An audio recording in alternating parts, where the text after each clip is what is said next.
What's up, everybody? Welcome back to Level Up the Personal Branding Video Show. This is episode 3. I'm at the in my kitchen in my apartment for the first time, so don't know what I can do about that glare, but it is what it is. So today I am going to focus on The Weeknd.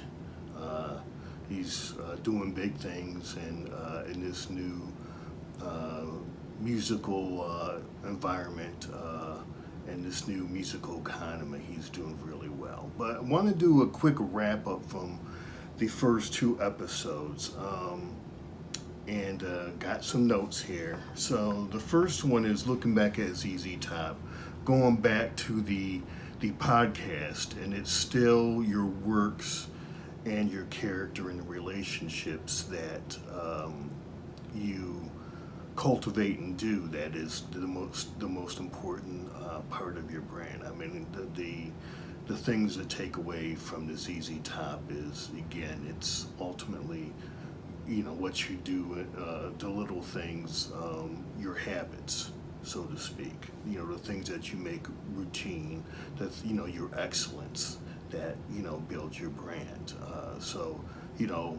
Yeah, they did the Texas Roadshow, and yeah, ZZ Top, understood videos, and videos boosted their career, but that's not why they had a strong brand. They had a strong brand because of good music and a good live show.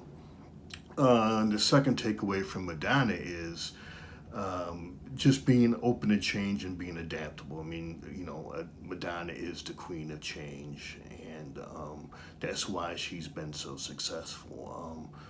I think, let me look at this quickly. The average person has 12 jobs in their career and 2 to 4 career changes. And so, you have to be open to change and seeing trends and looking 10, 15 years down the line with your own career and building your skill set so, you can, be marketable. I tell young folks today, Gen Z and folks under 30 to develop a side hustle, a separate career track so that they have options for themselves, when it comes to their career. Because, the economy's, wages are rising. And I don't want to say the economy is good right now because there's good and bad. But eventually this thing's going to break. I mean, with inflation, I mean, it's killing some people, hurting others, but, the numbers, I mean, are crazy, and eventually something not good, more than likely is going to happen. I mean, you know, government experts are doing everything they can, and hopefully I'm not, I hope they can figure it out and do something, so it doesn't, but I'm not optimistic. So going back to that notion of 12, the average of 12 jobs and 2 to 4 careers. So my life came out of college, was in sales, did retail and in sales, did teaching in graduate school, and basically I've been a legislative aide, working in the political system. So that's my story, in my mid 50s now. So on to The Weeknd. Interesting style here. The great ones always reach back and they combine different musical styles or genres. And if you look, if you have a scope of musical history a little and you look back, The Weeknd says Michael Jackson is his biggest influence, but really, if you listen to his music, he's really drawing from disco, but even more so, and this will come as a shock to some people, that early new wave stuff from the early '80s. Um, you know, uh, the Flock of Seagulls, Men at Work. that, I mean, he, a little more danceable, a little more of a beat than some of those Euro new wave groups. But really, that is where his sound has come from, and he, sometimes he'll have some strong disco hits. But that's kind of really what he's doing, and the one thing that um, he is very good at drawing in different aspects from the musical past. And this, I mean, this is what smart business folks. I mean, yes, you have to be forward looking and seeing the holes to fill. But oftentimes, there's needs out there that aren't being fulfilled. So you create a new product, but more often than not, that new product you've created, there is some sort of prototype somewhere that was already developed, or was developed and maybe it was before its time and didn't move, or maybe in a different country, maybe in a different sector of the economy, and you can borrow an idea. Problem solving method from another sector of the idea and apply it to the sector that you're interested in. The other aspect I think where The Weeknd is pretty interesting and original is his use of music video, which he pays for himself, and sometimes he pays a lot of a couple, seven figures to do these videos, and I don't even know what they're called. He has one that's about 20 or 30 minutes. It's based off his last album. There's 4 to 6 songs, so essentially it's a mini movie. There's no dialogue, so it's an extended video, and it's just, I don't even know if the storyline, because there is some sort of storyline. It takes place in Vegas, whether it follows the lyrics of the songs or it's just, The Weeknd just making up stuff as he goes. But it's compelling. I mean, you can't turn away. You're like, what the hell is this? I mean, it's like, image after image after image, and if there is dialogue, there's not much. It's been, but it's almost like, a psychedelic, video, you know, rather than psychedelic music or surrealism and psychedelic pictures. It's almost like, you're like, I'm not sure what's going on here, but it's interesting. And so he's really borrowing, the template from MTV and making it something new and different that gets attention.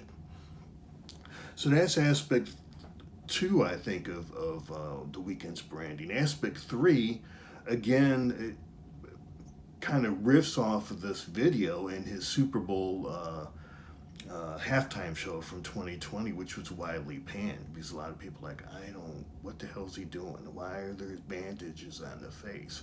Well, people, first of all, I mean, it was, boomers and Gen X who were like, what the hell is this? Which isn't a bad thing. I mean, I'm a Gen X, but to be blunt about it, because, the consumers of now and the consumers of the future got it. And, people kind of broke the video and all the imagery down on why he was doing that later on the internet for those who were interested. But I thought it was it was 2020. There's nobody at the Super Bowl. He's playing to an empty stadium, which is, a whole challenge in itself. And I thought, he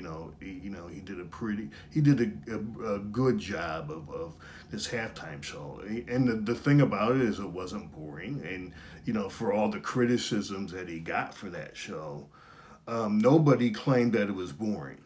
I mean, it was a lot of things, and we didn't understand it for some folks, but it was not boring, and that's the big takeaway I take from that. And on Facebook, I'm on a couple. Prince is my guy. If you followed enough, that's kind of my Prince and George Clinton were probably the two biggest influences musically for me. And so I'm on some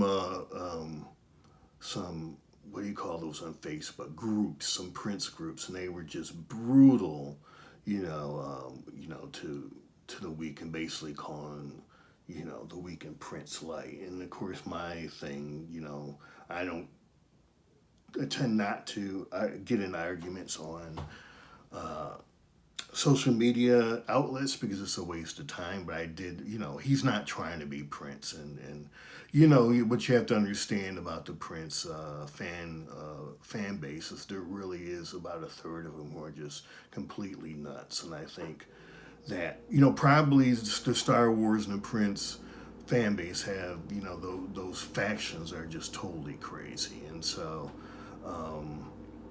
you know it is what it is.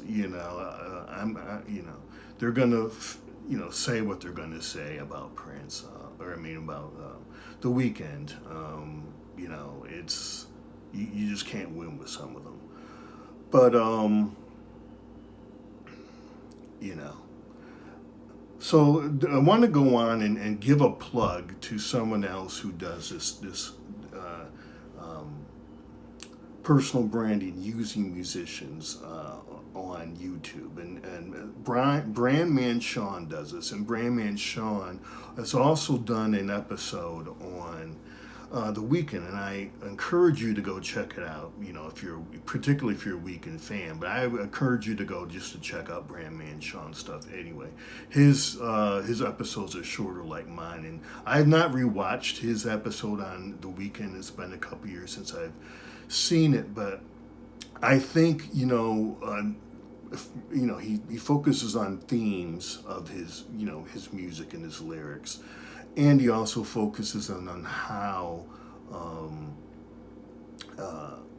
the Weeknd creates mystery. And I think part of the way the Weeknd creates mystery is, well, Brandman Sean talks about the facts that the Weeknd does not do interviews, but I think the other way is this weird kind of extended psychedelic music video that leaves a lot of it to interpretation, and then also the Super Bowl halftime show that left a lot of to interpretation. There's a lot of symbolism there, and goes back to my episode there on the podcast, Embrace Your Weird. And the one thing I think that's good about, and it's instructive about how the Weeknd handled, particularly the halftime show, is he basically ignored it. He did not make apologies or try to be like, no, this is what I was trying to do. He just went on and did his thing because you're not going to please everybody. And,